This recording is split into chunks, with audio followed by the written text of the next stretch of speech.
we don't like to hear that's not my job. That's one of the things where we try to get very disciplined and have clear job roles, but we don't want to hear that because it's property management. At any moment, you could be short-staffed and the property manager has to go out and help with a maintenance call.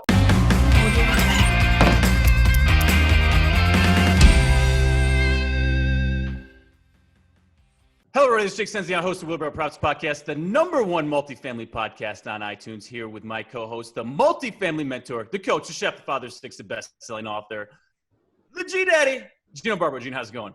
Mr. Stenziano. We're doing good, right? We've got a lot of stuff going on. Trying to remember all the stuff. Wait, Saturday boot camp in Atlanta with the students, right? Buy Right boot camp. Mr. Bilham, the master coach, will be teaching that. That's awesome. I'm actually having my son flying with me because I think it's one of those seminal moments where he's only 16 years old. Let's get him going right into this business. And I totally trust Bill teaching him Buy Right. Great from that perspective. Wednesday, Thursday, Friday, I'll be up in Tennessee with you guys, with y'all. We're going to be in the office. We're going to be with our coaches. We're actually starting to scale up our business. We've got deals we're taking down right now. We're bringing in students. It's a little overwhelming, right, Stenziano? But no, we're practicing what we preach. So obviously we have an education, we have a coaching community, but we also, are coached ourselves, and we have scaling up coaches coming in and coaching and leading us on how to grow our business. So practicing what we preach, G-Dad, that's what it's all about. Mm-hmm. Very, very special guest today. Okay. We have Mrs. Jennifer Outland. Jennifer is a key leader at Rand Property Management. She's a multifamily investor, customer service expert, keynote speaker, and as Gino likes to say, a guru. So without further ado, Jennifer, welcome to the show. Hey guys, good to be here. All right. So tell us a story about how you first got started in this crazy apartment world. So sometimes life just happens. I was in between professional careers. I had my master's in marriage and family counseling. Wasn't really able to find a good fit with that. And I was working as a server at Ruth's Chris Steakhouse. It's what I'd done while I was in college, and just overall a wonderful place to work. And one night I had a group of fellas come in, 4 of them come in, and it was Jake and Gino and Mike Gelchi and one of the bankers that was closing on a deal in Jefferson City that was doubling the portfolio of the property of the company. And so I waited on them, and I messed up their steak and kind of rebounded from that. I mean, at the end of the day, they ordered the wrong steak, so I accidentally brought out a better cut, so it worked out anyways. And before the end of the meal, Jake came up to me and said, "Hey, I have a position I'd be interested in interviewing you for." And I'm like, "Okay." Creeper. Gave him my email, didn't hear anything for a couple weeks. Finally got an email asking me to be a property manager. I had to Google what a property manager was. I had no clue. It wasn't even on the realm of something that people did.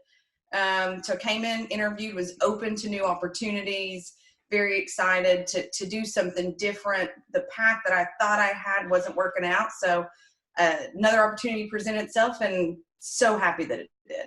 So there's a whole lot more, Gino, there at the table that we were talking about, because no one wanted to go ask Jennifer to interview because we all thought we were going to be like the creepy guys at the restaurant. We were all like, she has such enthusiasm, and it was such a great customer experience. So, there's a whole lot of banter going on at the table of who was actually going to do it. Finally, Mike said he was going to do it, and then he backed out. So I guess I drew the straw and was the guy that had to go up and do it. But anyways, that's a little insight there. So what makes a customer, what makes a property manager good from being a server at Ruth's Chris? What qualities did you think you had to become a really good property manager? So for me, it's definitely customer service. I mean, we are in a hospitality industry that sells apartments. That's what we do. We got to take care of the people, and our way of taking care of people is leasing them really fantastic apartments. And that's, the same thing in the restaurant business. You're taking care of people, you're providing a good experience for them. One of the other things too is if you spend any time in the restaurant industry whatsoever, you have a sense of urgency. That is something that I think you either learn it or you don't. If you can't survive having a sense of urgency in the restaurant business, you're not going to survive. Now, the same thing for property management. If you're one who kind of likes to lollygag and do things at a slow pace, you're not going to be productive in property management too. What qualities does Rand look for in a property manager when they hire one? Customer service, number one. If you can't do that, if you can't have good customer service while you have someone on the phone upset about their AC unit, their leaky toilet, their ledger, whatever's going on with their accounting, then you're not going to be able to make it. Thinking quick on your feet when, I messed up that steak and I was like, well, actually, this was from the steak gods. You actually needed this bone-in ribeye. It's so much better than the silly filet that you got. You kind of got to think on your feet like that. Also, G-Dad was watching his weight. All right, come on. Not at Ruth's Chris. You don't go to Ruth's Chris. All diets are off at that point. Yeah. So those are the really important things that really we pull from. We're pulling from the restaurant industry, and we're pulling people into property management. What do you think at Rand we focus on in the customer experience? What have we gotten better at the customer experience? And conversely, what do we need to get better at? So we need to get better on our follow-up. That's something that's just been heavy on my heart and my mind this past week, that so many situations could be handled so much better with just a better follow-up. Just to kind of go off on a little sidebar here, one of the managers at Ruth's Chris is one of our property managers.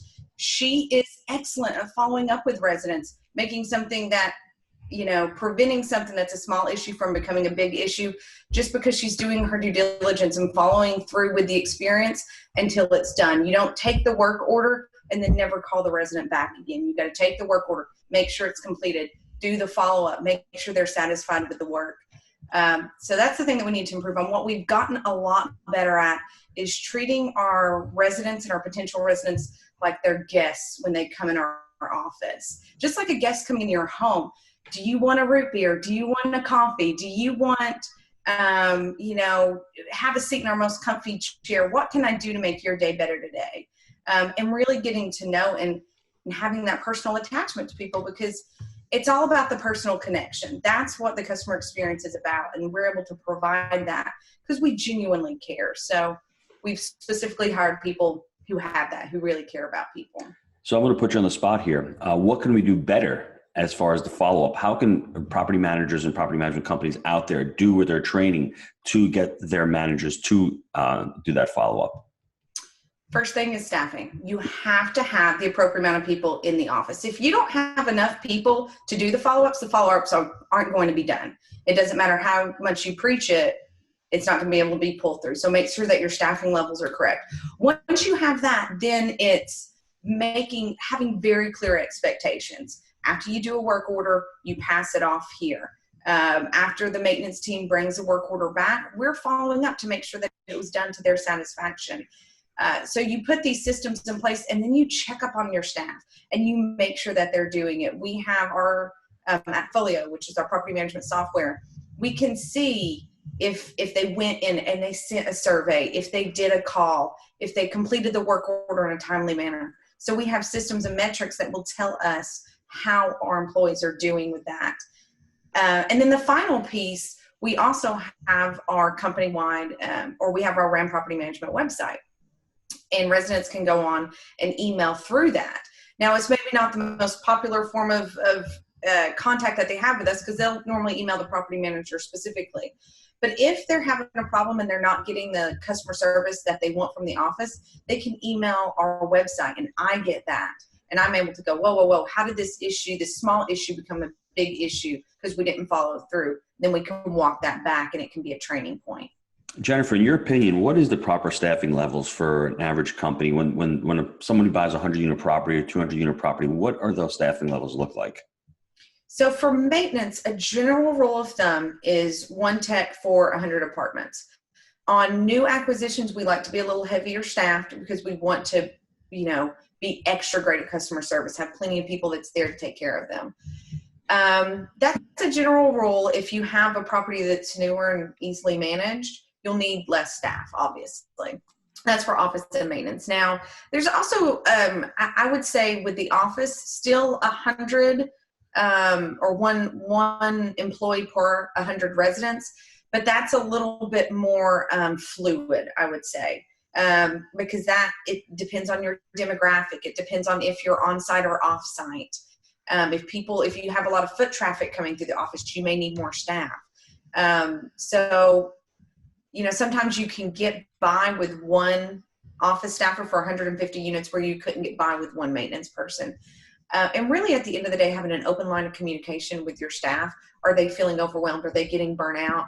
And is that because of skill or training, or they're just not a good fit? Or is it because they're a good fit, they're trained well, but the work is still overwhelming? Then get them the help that they need. I really believe that. I know that's been the industry standard for a while, the one maintenance tech per 100 units, but I really feel like it's more like 75. If you're going to offer a high level of service, I really think it's closer to 75 to really nail it personally. But.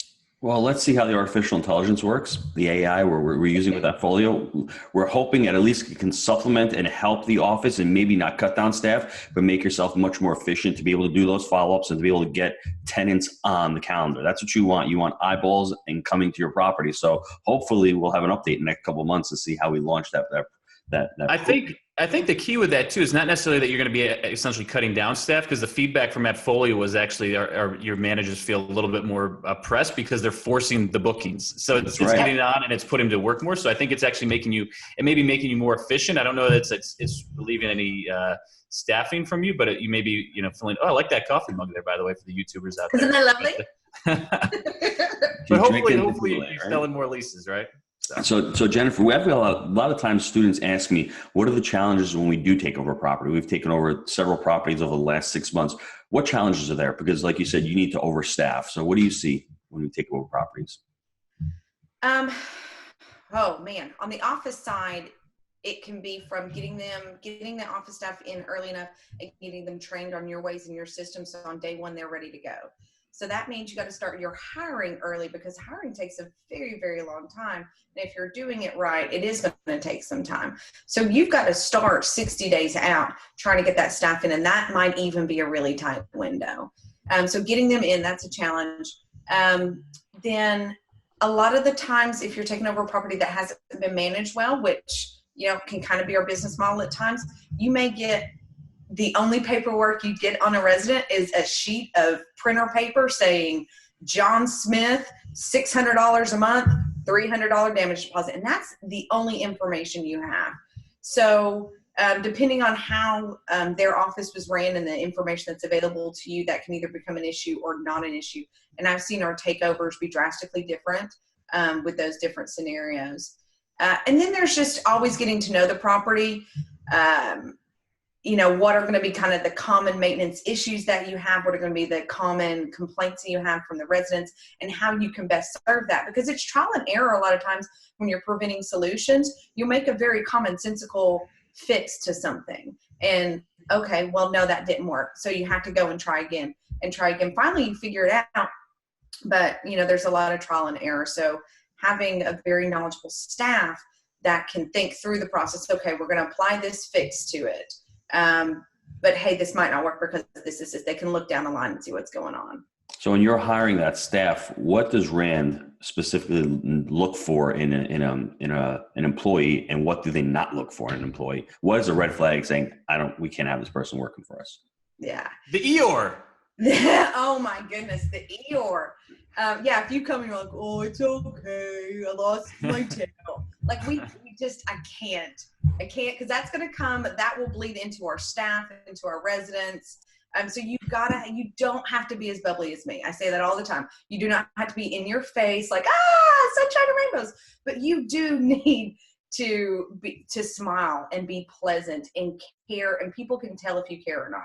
So that has to be number one. And you can pretty much gauge that when you meet someone, but absolutely you can get that from a reference call. So reference calls are key. So we're looking for that upbeat. We're also looking, one of the things I've become very aware of is that when people get into the interview and they start complaining about former bosses, complaining about relationships that they've had, this happens all the time, complaining about former employees, if you see one or two or three, like, my last boss was disorganized. The boss before that was rude all the time. The last boss besides that, You're just going to be the next bad boss in a list of bad bosses for that person. So starting to see themes with how they deal with people. Because if they're going to be hard to work with, if they're going to have personnel issues all the time, be making people angry all the time, be rigid and not open to new change, that's not a trait that you can train. That's either there or not, and it's going to make your work so much harder. Those are the things we look for. Also, for me, it's always come down to attitude, ethics. Jennifer touched on the attitude piece, making sure, and it's hard to screen for ethics, but we do our best. We do the background checks, and also we like to see a blue collar work ethic. It really goes, right in with our company values, and it doesn't matter who you are when you come on the team, but the job that's put in front of you, you just need to be able to handle it. So we don't like to hear that's not my job. That's one of the things where we try to get very disciplined and have clear job roles, but we don't want to hear that because it's property management. At any moment, you could be short-staffed and the property manager has to go out and help with a maintenance call, something to that effect. So one thing that we really preach is our blue collar work ethic. Doesn't matter what role you have in the company, but making sure that fits your values or it's not going to be a good fit for us. And I think going back, the times where we've seen the bad hires or the people that we haven't felt good about is when those core values did not align. And that's why we hit the core values hard on the interview process now, because if you can find that that's not going to be a good fit, then you can just walk away at that point. No harm, no foul. And it really makes life a lot easier down the road. So I like that. Jennifer, what are some of the biggest tenant complaints that you get on properties? Water leaks. When a water leak happens, it's not a small go in there and fix it typically. There might be drywall work involved, and that can take a work order from being fixed in a day to 4 days sometimes. So that's a big complaint that we get. When we end up being short-staffed, one of the first things that happen is the grounds will start to look messy. And that's because we're just trying to do work orders and turns. And it's kind of the nature of the beast. But I love that our residents care that our grounds don't look good, because I care when our grounds don't look good. But that is definitely a complaint that we'll get. Let's see. I think to your point, though, it all goes back to staffing a lot of times, right, Jennifer? I will tell you 90% of the problems that we encounter is because we don't have enough staff, or the staff that we have isn't trained enough. I mean, that's just what it goes back to. And one of the things I've tried to just because we're fully staffed doesn't mean we're fully trained. Those are two totally different things. It can take up to 3 months for someone to even begin to feel confident and competent in their job, because a property manager and a maintenance tech, that it's not just one thing you're doing all day. It's not an assembly line. You are doing multiple jobs. You're not being trained just to be a leasing agent. You're being trained to be a leasing agent, customer service, partial maintenance tech, because the office people needs to learn a general knowledge of maintenance so that they can just be in the industry, because we take care of properties. There's so many different things that a person does. So yeah, it always goes back to staffing. If your staffing levels aren't there, then you're going to get complaints. Length of time it takes to get to a work order and get that completed, that's a complaint that will get staffing levels. And then one of the worst complaints that hurts my heart more than anything is I moved into this apartment and it wasn't up to my standards. Either a vendor messed up the scheduling and we got too pressed, or one of our maintenance staff did something wrong and they didn't do it up to our standards. And that's a first impression that you really have a hard time pulling that back through and creating a good experience with that. So that's my least favorite complaint. And what are some of the amenities that tenants like on properties? Pools are always a huge amenity. Laundry facilities. Of course, people would prefer to have them in their units, but as we all know, back in the 70s and 80s, and even today, there's not a washer dryer hookup in every apartment. So having that facility on site is huge. Knoxville's a huge dog area anymore, and I think kind of our culture is shifting to that. As our millennials, we're not having babies early, so we're having puppies, and so dog parks are really, really important and really popular. Things that we've thought about doing that we know that would be really awesome to have that we don't yet is a dog wash station, things of that nature. So those are some of our most popular. Fitness center, of course. Fitness centers are always great too. What would you tell property management companies out there, key performance indicators or KPIs that they should be looking at on a weekly or monthly basis that are really important? Yeah. So you always want to look at your vacancy outlook. So that is your current and vacant apartments. That is your pending vacant apartments, ones that are leased and not leased, the length of time. For us, that's a unit vacancy detail, and that gives everything. So that can show your exposure on, okay, we have 17 people set to move out in July, and we don't have any of them leased yet. You know at that point you really need to hit marketing. That's a huge KPI. Budgets, of course, we're a business. Being a profitable business is what is key to be able to grow and scale. So looking at your budget, making sure you're hitting your numbers, you're not spending too much money on ceiling fans, what have you. See, what are some of our other KPIs that we look at? Jake, help me out here. What are some of our I think the big one's always comes down to, because we do move-in fees, it's the vacant units that are unrented. That's what we're looking at very closely, because since we do move-in fees, we get money on that from the jump. So we look at the vacant and unrented. We're always really pounding the delinquency and going back to those occupancy reports. And then throughout the month, we're looking at obviously reviewing the budgets, making sure that the budgets are in line, and then always looking at the income, making sure that it's lining up to where we want to be. And we actually look at it from a cash and accrual basis as well. Always looking to make sure that things are in order. Right, G-Dad?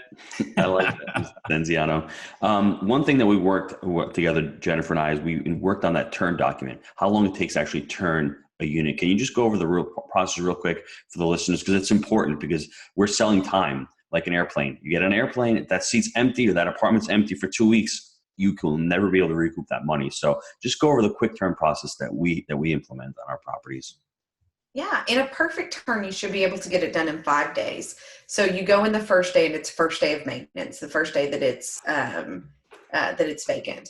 And then the second day is going to be painting. Then the third day is going to be the flooring company to get in there if they need to replace floors. If you don't need to replace floors, day 3 is going to be maintenance day 3. And that's changing out your switches, your outlets, your light fixtures, doorknobs, things like that. And of course, making any repairs that need to happen.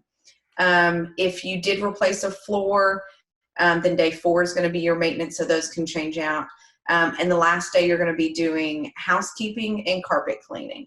You want the last people in there to be the cleaning staff, and you want the carpet cleaners to be the very last people to go in. And keep in mind, you need a window before the move in so the carpets can completely dry. Otherwise, Speaking of which, Jennifer Ulrich, who just joined the team, moved into a competing property and complained that when she moved in, the windows were shut, and it was just, she said it was terrible when she got into the unit. So that's very important. It's funny that you brought that up. Wow, I like that. Before we go to the short answer questions, give us a horror story of a property we took over and something you saw in there. I was like, wow, I can't believe this is going on here.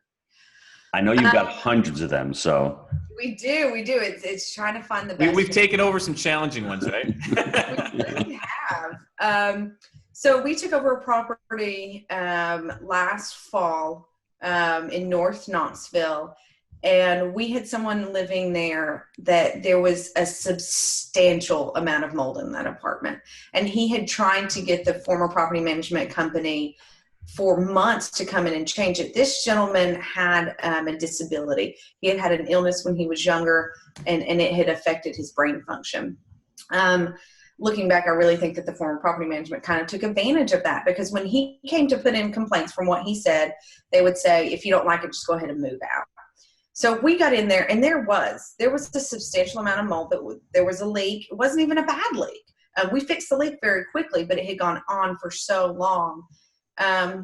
With kind of his circumstance, he was very anxious and very nervous. So when we got in there and we figured out it was a health threat, we moved him into a hotel. He didn't have transportation to get to the hotel, so we provided transportation. He didn't have food that wasn't in his kitchen, so we provided him with a gift card to get some food. And we went in there and we gutted the whole thing, and we did a lot of work in there. Along the way, the local news station got a hold of it, and it was right when we took over, and there was kind of a back and forth for a little bit of finger pointing and who was to blame. And the news reporter ended up being really reasonable and awesome, came along and said, hey, I like what you're doing. I love that you're taking care of this guy. And the story aired on the local news. And thankfully, we ended up being portrayed as the good guys, because I think that we were. We went in there, we changed this guy's life. We changed his health, his living environment so much better. And it was a very sweet, heartwarming moment. But I mean, just so many times when we take over, there's just work orders that people have been ignored. That particular property had shut off their emergency phone 2 weeks before we took over. Like, no one was getting any work orders put in. No one was getting anything done. So that just means we got to work even harder to get it up to our standard. How long did it take to turn that apartment and get that gentleman back in the apartment? Took about a week and a half, about 10 days. So it wasn't crazy considering the work that we needed to do. And we really, like, our best team, we just get in there, cut everything out, redo the flooring. His mattress had been sitting on the floor, his mattress and box spring, so it had molded. So we went and bought him a new box spring and mattress. But yeah, about a week and a half. There was even foundation work. I remember we dug out the outside of it, sealed the foundation. So it was very intense, and you know, the CapEx crew knocked it out quick.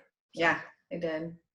You know, this is interesting because, I mean, you know, a lot of folks listening to the show are like, hey, I want to be in it. I want to be an investor. I want to go and make money in multifamily. And Gino is really touching on some, you know, some of the realness, some of the stuff that really goes on, especially in the C and B apartment space. And the reason we're focusing on this stuff and maybe getting a little grittier than normal is because it really does come down to customer service in the C and B apartment space. If you want to separate yourself, we consider it our blue ocean. This is our blue ocean strategy to be the best customer service company, property management company in the world. I mean, that's really what we're setting out to do. And it comes down to customer service training, and it comes down to being fully staffed, because so many times people look at this from the private equity space as, hey, I'm going to be an investor. I'm going to go in, I'm going to maximize returns on this, and then off to the next one.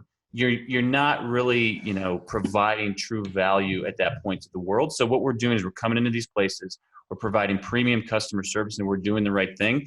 And it's hard work. And that's why we focus on so much of this today, because it comes down to the customer service. It comes down to the proper investment into your people and your culture to pull that through. And I think it's short-sighted by many of the companies, especially the ones that we've bought from, because they don't do that. They don't take that extra level of care. And that's the separator for us. And that's why I think that once we're able to fully nail our customer service, our training program, our secret shoppers, we're going to have that blue ocean where we're separating ourselves, we're dominating, we're not competing, and we're doing the right thing. That's the intersection that we're looking for right there. So, G-Dad, what you got? So part of the problem is that we're in such, an elevated part of the market cycle, right? You can't have slippage right now because you're buying at such elevated pricing that you have to keep tenants in your place rented. When we do have that correction, we're hoping that our customer service is strong enough where we won't lose those tenants and we won't have to drop our rents and give concessions like a lot of other mom and pops out there are going to have to do. Because right now it's a lot easier to rent an apartment when you have 3% unemployment and, you know, rents are going up. It's pretty easy to keep it full up. But as this stuff starts to take place and we start going to recession, I think you're going to want to work on customer service. And for everybody out there who wants to syndicate and raise money for deals, the first thing you should be looking at is, after you have your market, look for the property management company who's managing the property. Make sure they've got experience. Call a couple of properties that they are managing. Look at what their systems are. And I think the other thing is, once you do take over a property, even if you are not managing it yourself, you need to be on weekly calls with your property management company. Every Monday, get on. Go back and listen to what Jennifer's KPIs are. You need to go and look through those KPIs every week, because it's not one of those things that's completely passive. Because if you're not doing it, it's going to falter. Someone has to be doing it on the property, has to have a weekly call. That's what I would recommend, because we have weekly calls with our property management. Even though Jake is doing it day to day, I'm on the call with the property management company weekly. I want to know the updates. I want to know what's going on. I want to hear what our tenants are complaining about. I want to hear what we're doing right. I want to continue with that customer experience. There's so many things you need to do because you're building a business here. And especially when you first take over, there's a lot for you to learn. And as you're learning, you're implementing it so that one day you may be able to step back and say, I've got enough systems. I've got enough great people that we've hired. We're still working on the hiring process. We've been doing this 6 years, and that's one of our, I don't want to say linchpin, but it's still one of those very difficult things where you want to have a system in place for that, where you can just hire somebody. I like that person, let's hire him, or I don't. So I think just being open with the property management company and getting on calls weekly and holding them accountable, I think, is one of the most important things you can do. Yeah, it's great to go out and say, I'm a multifamily investor, I'm taking down all these units, but once you get the property, that's when the real work begins. So don't forget that. Mm-hmm. Let's take a quick time out to hear from our sponsor. Gino, I know a lot of our listeners are wanting to take their multifamily investing business to the next level. I know that you've been hard at work helping Jake and Gino students do just that using our framework. Can you explain to the listeners how they can get our help? Guys, we've been hard at work growing our community of like-minded investors, and the results of our members has been nothing short of incredible. We're looking to grow this amazing group. What we're looking for is those who want to follow our proprietary framework that we've created. Buy right, manage right, and finance right. Leverage our connections, education, and mentorship as ways to take your business to the next level. So if you're interested in finding out more about how you can become a part of our amazing community, apply to work with us at jakeandgino.com/apply. All right, and we are back. Now I want to get into the psychology a little bit. You have a psychology background. How did that impact your property management career? I could not think of a better field to have come from. Again, it's people. I mean, it's employees, as well as the management. I do HR for the company as well. And it comes back to people and what is motivating this person to be awesome? What is motivating this person to have slippage or to not perform? How can I reach this person and connect with them and communicate with them on a level where we can affect real change? I've had employees that have come in the office and they are just, oh man, they are in a bad mood. They have had a bad day. And sometimes there are people that are just always that way, the Eeyores. But sometimes just sitting down with them and saying, hey, listen, look, I'm just going to be real with you right now. You do not seem happy. You come in here with a scowl on your face and you're slamming doors and you're short with people. What can I do to help you have a good time at work? What can I do to make this good? And just being really open and honest and being able to listen, like really listen when people are talking. Because most of the times when people tell you something, they're not telling you the whole truth. They'll put a little nugget in there and you got to be able to pull that nugget of information out and say, oh, wait, you mentioned your mom and you're having to go see her a lot. What's going on with your mom? Oh, well, she's in a nursing home and da-da-da-da. Okay, like, what would you like some help with that? And so just the psychology side is really important because it brings out that human aspect to it. And again, our biggest resource is our employees and our residents. So if we can nail that, we can take over the world. We have many folks that will say everything is fine. Meanwhile, we know there may be some underlying things going on there. So sometimes you really got to dig deep and pull it out, right? Yeah, absolutely. I actually have a property manager that it's our little inside joke now. When I'll call her and I can just tell she's not having a good day, I'm like, are you fine? Are you fine? She's like, I'm fine. I'm fine. I'm really fine. And I know that she's not fine, but at least like we're having that connection that like, I know you may not want to go into it, but I know that you're having a bad day and we'll come around to it. The only, those things are only developed through time and just doing it. Yeah. What is your best habit for success? Doing the thing I hate to do first thing in the day. When I was a property manager, it was making that call to that resident that was angry with me yesterday, and just tackling that first thing. So if you put those things off your whole day, there's like a dark cloud over it. So definitely doing the thing you don't want to do first. The next thing is when you have a problem, don't shy away from it. Don't put it off. And this is kind of the same thing, but like if you hear a resident talking about something and you can tell they're unhappy, dive into it. Don't be afraid to really go into it with them and say, hey, you mentioned that. I can tell you're upset. Do you want to talk about it? And giving people the space to really connect and share. So just, I guess, not shying away from the things that are hard. Dive into the things that are hard and they won't be as hard. What are the consequences of not diving into them? Oh, they just become worse. They become snowballs. And not even, sometimes, yes, the issue will get harder, but even if it doesn't get harder, it gets harder inside of your head. It becomes like psychological warfare that, oh my gosh, I really need to have this performance improvement plan with this employee and I need to sit down. I need to do it. Just do it. Because if you do it a week later, you have stress and had anxiety and nightmares and you're meditating and trying to get zen. And what you need to do is just have that hard conversation. Just do what you need to do. Treat people with respect at all times, but don't be afraid to have the real conversations. All right. A lot of folks out there may be getting their first 20 unit, their first 100 units. What is a tip for scaling up in the multifamily game? Ooh, we stumped her, G-Dad. We got him. Yeah, let's see. So when you're at 20, 30 units, that's hard because you're really trying to figure out full-time and part-time staff. So I would say the biggest thing in scaling up is go ahead and get that professional maintenance person that's been doing it for a little while, that has a lot of knowledge, and just pay them a little extra, get them full-time. And then when you scale, you already have someone on board that it knows your systems, that's loyal to you. Because one of the biggest challenges when you take over a new property is when you have employee turnover, especially with maintenance. And so if you already build up that maintenance staff, I would say that's one of the biggest things to help scale is going ahead and getting the people in. The next thing is anytime you incorporate any system, any policy, any procedure, don't set that for where you currently at. Set it for twice as big as you currently are. If you're getting a software program for your 30 units, don't get it for a 30 unit. Get it so it's for a 60 unit, 100 unit, 150 units, because changing over softwares or programs or policies, that's a lot of time, that's a lot of energy, implementation. So implement to grow always. You've been through this before? Only a handful of times. We're figuring it out though. We are now implementing a whole new ADP platform. And it's not for where we are now. It's going to obviously meet our needs. I'm so excited about it. But this is something that's going to grow with us. So we're not going to be doing this again in a year when we're at 70 employees. We're going to be good. So Jake, let me hand a little tip on that ADP. We came across that because I was in a restaurant. My son had gotten a job. So for all you entrepreneurs out there, just because you're in property management, I would go into different businesses and look and see what they're doing. My son was getting onboarded at this restaurant down here, and they must have 4 or 5 interviews a day.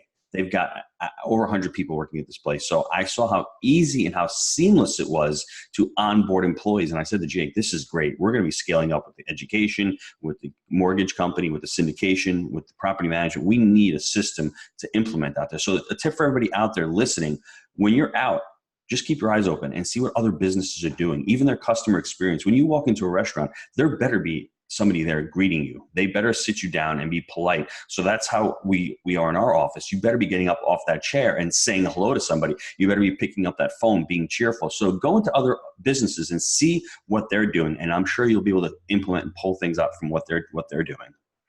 Yeah, and we're on our 3rd property management software right now. That's why I was joking with Jennifer. But if we would have, been a little more aware, a little smarter, and less cheap. There we go. we probably would have saved time and we would have grown even quicker. And that's why we're even going back to, this is the tightest job market in 50, 60 years. And we're just realizing now the cost of turnover, and we put so much value on our employees, because if someone turns over, that it creates this trickle-down tyranny where then your residents are being taken care of. Our core purpose here is to try to make sure we have great customer service, but it doesn't happen when employees are turning over. And that's why we're saying we're putting such an emphasis and focus on our culture and our employees, because we realize that everything else works much better when we're nailing these things. And that's why we're really hitting it hard today. What was your biggest mistake when starting out? I don't know if you're going to remember this. You almost crashed the company? What happened here? I'm surprised you didn't fire me. So new to this is a cliffhanger. This is a cliffhanger here. I don't even know what's coming. New to property management, we were struggling to get that second maintenance tech that we needed. I had a maintenance supervisor. We finally got a new tech in. He was a little, I don't know. There were pieces of him that just kind of made me worry about his ethical behaviors, I should say. Anyways, turns out he had a wife, a new baby, and they were sleeping in their car. And that just pulled at my heartstrings. I'm like, hey, we have a vacant unit over there. How about you go sleep in that unit? I did not talk to Jake about this at all. Oh, man. You got to write her up after this. Yeah. Then it really hit me. It was actually a conversation I had with my husband. And I was like, I just felt so bad. He was homeless. And that's always been like a soft spot for me. And he's like, Jennifer, that's not your apartment. You don't have the authority to do that. And it was kind of that aha moment. So I called you the next day and I'm like, Jake, I've done something really bad. And you were really cool about it. You're like, yeah, so don't ever do that again. But let's let him stay in the apartment too. Let's make sure that his kids have food. You know, we took care of people. But so yeah, that was my biggest mistake. Just, you know, trying to do the right thing for the person, but not thinking about the company and the liability that that could create. So that still to this day is because on the flip side, I mean, it's great that we help someone out, but if they turn out to be an immoral person, then they can try to squat, and then it takes 60 days to get them out or whatever. So it becomes like this whole other thing. So, but wow, I do slightly remember that one. What project are you excited about right now? Oh my gosh, I'm excited about so many projects. Okay, so we have the ADP, which I think for people in the business world and everything, who knows that having a good solid background in software and systems really changes your life. I'm so excited about that. It's going to have a whole new onboarding suite. We're going to have a company. This is not basic ADP, by the way. We've had basic ADP for many years. This is the elevated version, and please dive into it. Just make everyone clear. Yeah, absolutely. This is the Cadillac of ADP, from what I understand. We're going to be able to provide resources to our employees. They're not coming to me or waiting for me to get back with them on answers on HR related things. They're going to have all this stuff at their fingertips. So that's a project I'm really excited about. We're also meeting, you know, kind of Jake and Gino were talking about this earlier. We're meeting with some business coaches at the end of next week. And it's really nice to just, you know, brainstorm with people and get outside of working in the business for a while and work on the business. What systems do we need? What advice do you need to give us to scale? Where are we lacking? What are we doing good at? I'm so excited about that project. I don't even know what's going to come of it. I just know it's going to be awesome. It's going to be a good one. The ADP is interesting because it's actually HRIS software. We're going to have a landing page for employees for each one of the companies. So they're going to be able to go on, see our company videos, see our company heritage. I think it's going to be a great recruitment tool. All the onboarding data will be saved electronically. So that'll be in the cloud, and a lot of cool stuff there. And then the scaling up is going to be phenomenal. I think it's going to help us pull through a lot of these projects. And they're going to, you know, be looking at us, you know, through a microscope to make sure that we're pulling through all the things that we say we're going to be doing. So a lot of good stuff there. What about a book recommendation? So I am doing Girl Stop Apologizing right now by Rachel Hollis. Hey. She is so good. She did Party Girl, which was her first book. But then she did Girl Wash Your Face before that. I am a huge advocate for women in business and women in general, and moms. I'm a new mom. I have a 15-month-old adorable baby boy, and it's hard. There are a lot of pressures, and I only know what I know. I know being a woman, I know being a mom, I know being in business, and I know that trying to do all that at the same time, you can feel like you're being pulled. So having other people, other mentors that have gone through that and can give you advice and say, it's okay to have someone come clean your house once every 2 weeks. You're not a bad mom. You're not a bad wife. Man, I just love Rachel. I want to be her best friend. So number one tip, scale your personal life as well and get the cleaner every 2 weeks. It's going to accelerate your personal life. G-Dad, I know you got something to say about that. Wow, I just got the cleaner every week now. I just broke down after 40 months married. So I was going every 2 weeks, and I'm saying to myself, I'm being Mr. Cheapo here. But, and, you know, all the kids pitch in and everything. But it's true, though. I mean, like, even laundry. I mean, even going to the laundromat and just dropping off my clothes instead of having somebody iron them. It's a big help. I mean, I think, you know, if you can do it, do it. It will really help you out. So I think that's funny that Jennifer mentioned that, because that's where we're at right now too. Yeah, it's a huge relief. Just when you're trying to do so much and scale so much, you'll start to short circuit. And if you don't have focus in on the things that are important, you have your top 5 things that you're trying to do. I'm trying to work on my family. I'm trying to work on the business. I'm trying to work on my personal health. You know, you prioritize your things, and everything else kind of falls to the wayside, and that's okay. But you still need laundry, and you still need to clean the house, and your yard still needs to be mowed every couple of weeks. So the tip of the day is scale professionally and personally. Mm-hmm. Yep. All right, G-Dad, what else you got? Just a couple things. I think, you know, if anybody likes the podcast, I think, Jake, they should subscribe to the podcast, because I think every week we bring on amazing guests. We keep it real. I mean, we're talking about Manage Right, which is the second leg of the framework, right? Which is the wheel, which is in constant motion. And we're not going to tell you out there it's an easy job. It's hard. It's a lot of fun taking deals down. But once you take the deal down, you better have the infrastructure, or you better find somebody with the infrastructure to take care of the property, because it's all about raising NOI. And you're not raising NOI unless you're delivering customer service. That's the bottom line. I think everyone needs to hear that. It can be a great job. It can be very rewarding, but at times it can be soul sucking, because you're dealing with people's homes, their residence, and it's their home. They have all their personal stuff in there. So just remember that you're dealing with somebody's personal stuff. They have all their items that they've ever accumulated in their life. So it's a really personal space. We didn't touch on that today. We should have, but I think that's really important. And put yourself in their shoes. That's what I think everyone forgets to do. When, that person doesn't have hot water for a day and a half and they've got to go on a job interview, that's really tough. Put yourself in that situation. How would you feel? All right, you set yourself up for this one, because last time Gino was at my house, the time before, the hot water heater went out, and did that. I could tell his face just dropped. And dude, Uncle Sean, what are you doing with the water, Uncle Sean? That's he what I was thought. thinking it was Uncle Sean upstairs, but I was like, you saw it drop in his face, and so you got to. Dude, I gotta look good for the Jake and Gino community. I just don't take cold showers. I don't wake up in the morning and go, "Hey, I'm here, bro. I'm looking great." I got to work at it. Unlike Jennifer, I have to work at it. So. Yep. That's the important thing, Jake. And I think people just want to be heard. I think if you just listen and just shut up and let people talk, that's what the average resident wants. They want to come in and bitch and moan, and let them bitch and moan and let them be heard. I think at the end of the day, if you can teach people and train people to do that, you're going to take your company, I think, to the next level, because that's ultimately, we all want to be heard. And I think one of the biggest things is that we didn't mention, but we should mention it. Customers and tenants, residents, they leave your place not because you're raising the rent. They leave because the customer service stinks, because it took a week to fix the refrigerator or a week to fix the stove. That's, I think, one of the biggest reasons why tenants leave. Mm-hmm. I would absolutely agree with that.